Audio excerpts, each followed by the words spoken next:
கடந்த 2024-2025 ஆண்டில் தமிழகத்தில் நாட்டு வெடிகுண்டு தொடர்பான வழக்குகள் அதிகரித்திருப்பது ஸ்டாலின் ஆட்சியில் ரவுடிகளின் ராஜ்யம் நடப்பதை உறுதிப்படுத்தியுள்ளது.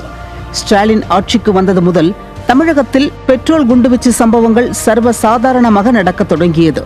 தூத்துக்குடியில் ரேஷன் அரிசி கடத்தல் குறித்து புகார் அளித்த வழக்கறிஞர் வீட்டில் திமுகவை சேர்ந்த ரவுடி கும்பல் பெட்ரோல் குண்டு வீசி அட்டூழியம் செய்தது. அப்போதே ஸ்டாலின் விழித்திருக்கலாம். அதைத் தொடர்ந்து திமுகவின் கூட்டணி கட்சி தலைவர் ஒருவரே தமிழகத்தில் கூலிப்படைகள் அதிகரித்துவிட்டது என பேசினார். அப்போதாவது ஸ்டாலின் விழித்திருக்கலாம்.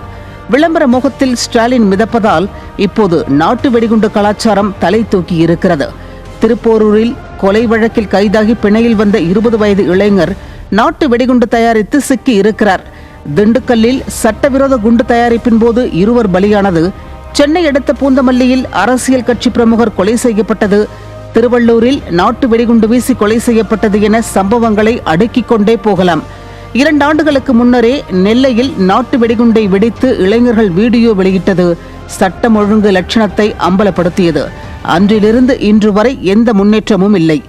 4 ஆண்டுகளாக இரும்பு கரத்தை தொலைத்துவிட்டு பூத கண்ணாடி கொண்டு தேடிக்கொண்டிருக்கும் ஸ்டாலின் தமிழகத்தின் அமைதி சீர்குலைவதை தடுக்க எந்த நடவடிக்கையும் எடுக்கவில்லை.